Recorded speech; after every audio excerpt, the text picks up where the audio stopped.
Can I just say this as well? E. Michael Jones has an entire book where he talks about this, and it's briefly mentioned called Slaughter of Cities.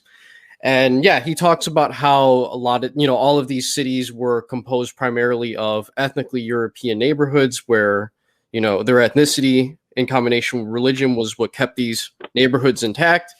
And he basically also, in the debate, names one of the Ford Foundation sort of philanthropists, if you will, who was, I believe, of Anglo-Saxon and Protestant Irish. Do you have those timestamps, Billy?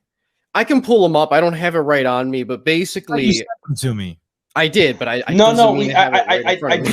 do have some of them, but Noel, you told me that they're not exactly the same. I think it might be the same. I got the timestamps here. I got 27, 20. I got 38 minutes. But I think those are according to the video that Billy uploaded, which is cut differently from this one. Yes, that is. I can change it. I can pull his video up and then just do that. Okay, so give me a minute. You guys can talk. No, but yeah, basically he talks about in detail how the Anglo-Saxon elites worked hand in hand with the Jewish American elites who, they didn't see themselves really as different from the Jews at the end of the day. Many of them LARP as Jews.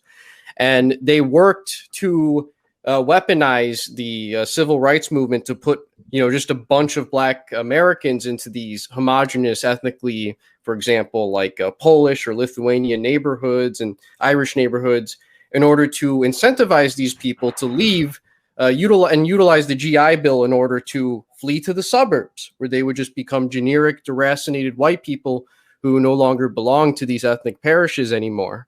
That's why if you go to the hoods of most of these cities, you can see really beautiful churches that were, built primarily by European immigrants. But the reason why it's in the hood is because they all ran away because this was an ethnic cleansing situation. It's not the Black people's fault. I want to make that very clear.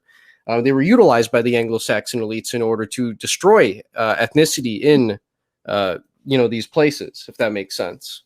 And it was, it goes. Oh, sorry. No, go ahead, Marcus. I was going to say no, and it ties back to what I said earlier. That's when you start to see these wignats like Rockwell start to target these immigrant communities. That was the first time that a lot of these groups saw themselves as white.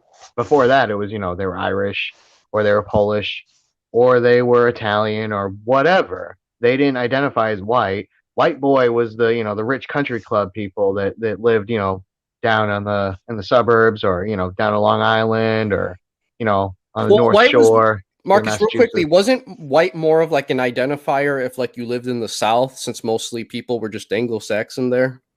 Yeah, with some Germans, obviously, but because you had so many Blacks too.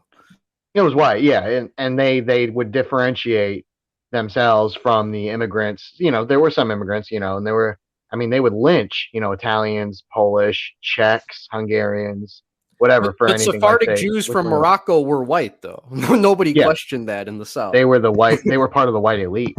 Yes. Judah Benjamin. You can still go to see some of these the old slave auction buildings, and closed on Christmas, closed on Jewish high holidays. Like, if you were an Italian American, you need to come to terms with the fact that like Middle Eastern Jews were considered to be like people that were more American, more whiter, and just generally people to look up to in comparison to you, I would say.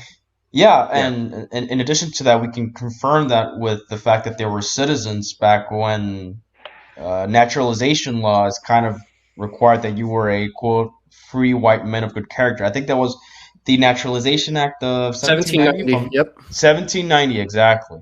So that's why this whole white definition is it's too generalized. Because if you're telling me that North African Jews are white, then that kind of means nothing. At the same time, you had the Anglo elite and the brand new United States talking about making Hebrew the official language of the government. So yeah, this was a documented, recorded instance that they debated on and almost passed.